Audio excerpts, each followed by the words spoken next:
राजधानी भुवनेश्वर आज आरंभ होईछि ओडिशा मेडिकल डिवाइस एक्सपो। बरमुंडारे थिबा बिजु पट्टनायक खेल पड़ियारे एही विशाल प्रदर्शनीर उद्घाटन होईछि। फेब्रुआरी 15 तारिख पर्यंत एही एक्सपो चलिबो। स्वास्थ्य सेवा मेला को आगे नेबार उद्देश्य आयोजित एही मेडिकल डिवाइस एक्सपो रे आधुनिक चिकित्सा सामग्री और उपकरण प्रदर्शित होउछि। हॉस्पिटल क्लिनिक और डायग्नोस्टिक सेंटर पर आवश्यक विभिन्न प्रकार मेडिकल उपकरण एठारे उपलब्ध अछि। एही प्रदर्शनी रे राज्य और देशर विभिन्न संस्था अंशग्रहण करिसंती। चिकित्सक, स्वास्थ्यकर्मी और साधारण लोकंक मध्यरे एहाकु नै व्यापक उत्साह देखिबाकु मिलिछि। एही एक्सपोर उद्घाटन अवसर में ओमसार राज्य सभापति डॉक्टर किशोर चंद्र मिश्र, राज्य जनरल सेक्रेटरी डॉक्टर संजीव प्रधान, कैपिटल हॉस्पिटल भुवनेश्वर डॉक्टर आशीष दीक्षित और भुवनेश्वर जॉइंट कमिश्नर डॉक्टर क्षेत्रमोहन कंड उपस्थित थिले। सेमाने ही प्रयास को स्वागत करी कहिथिले जे एपरी प्रदर्शनी स्वास्थ्य क्षेत्र में नूतन प्रजुक्तिर प्रचार और प्रसार में सहायता करिबो। स्वास्थ्य सेवा को आधुनिक और सुदृढ़ करने दिगरे एही मेडिकल डिवाइस एक्सपो गुरुत्वपूर्ण पदक्षेप बोली मने करा जाउछि। फेब्रुआरी 15 पर्यंत साधारण लोक एही प्रदर्शनी को देखि परिबे। सभापति भाव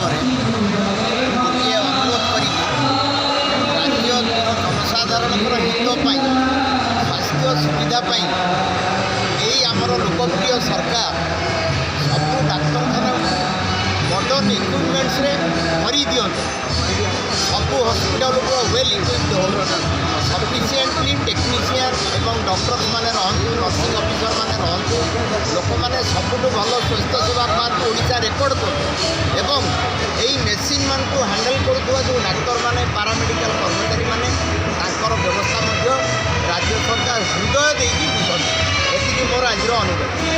धन्यवाद। Odisha medical device expo organising head आमर वर्तमान ओडिशा स्वास्थ्य क्षेत्र में आमर गोटे प्रयास अच्छी जो ओडिशा हेल्थ सेक्टरटा आम डेभलप बहुत भल भाव हो अन्य स्टेट अपेक्षा ओडिशा स्वास्थ्य क्षेत्र में टी पछुआ अच्छी आम चेष्टा करुचु ओडिशा हेल्थ सेक्टर को केमती डेभलपमेंट हो आम से ओडिशा इंडिया विभिन्न प्रांतरू इंस्ट्रूमेंट इक्विपमेंट कंपनी गुड़ा इनवाइट करूँ बर्तमान ये डॉक्टर हॉस्पिटल गवर्नमेंट ऑफिशियल को इनवाइट करूँ आसिक बुलिकी जातु देखिकी जातु यही एग्जिबिशन आगो को आम नेशनल लेवल इंटरनेशनल लेवल नवाक चाहूँ जो कि स्वास्थ्य क्षेत्र उत्तरोत्तर उन्नति हो पार प्रचेषा से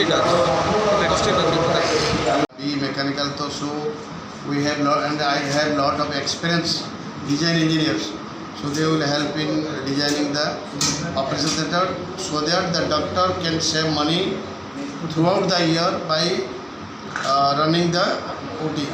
We use such instrument for HU that consumes less energy. Doctor get the benefit for long run. Sir, in Odisha, how much you have done? Sorry? In Odisha, how much you have done? We have done one government hospital operation theatre at Puri, and another now we are working at RS2 Eye Hospital at Patia, Bhubaneswar in front of Manyabar. So at that time we got the chance, this opportunity. So I believe we should take the opportunity to show our. So how many minimum space should be there for the operation theatre? A good operation theatre is standard practice as per NABH. That OT should be at least 18 feet by 20 feet, and if the height of the original construction from floor to ceiling, if there will be 12 feet, it is easy to install a laminar HVAC system, returnizer, ducting, everything. What is the price, sir? If you have to make the operation, It depends on how quality they make. This is SSOT. This panel is stainless steel. If you need only painting, if you need PPGI, if you need Korean sheet, the price depends. Still minimum 20 to 25 lakh you can make a good operation theatre.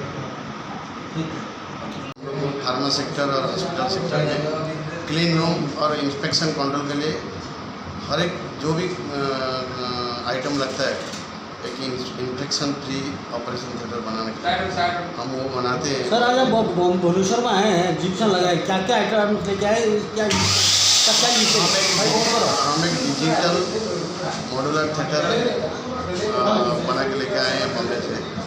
उसमें आपका panelling है, SS panelling है and हम लोग ने जो system दिया है कंट्रोल उसका डिजिटली दिया हूँ।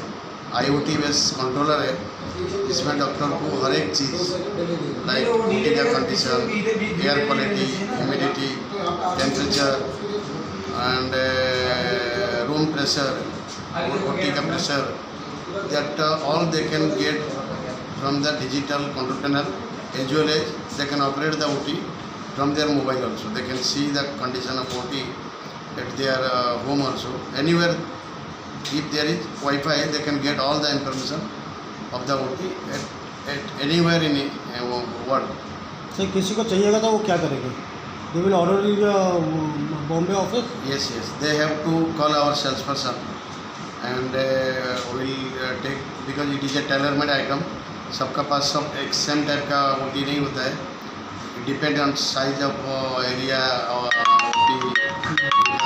ओडिशारे गोटे भली मेडिकल डिवाइस एक्सपो कर जोटा आम समस्त नुआ आम समस्ते जाचे जे आम ट्रिटमेंट हो डाक्तर मान द्वारा कि डाक्तर मान ट्रिटमेंट करते तादेह अनेक गुड़े डिवाइस लगी था।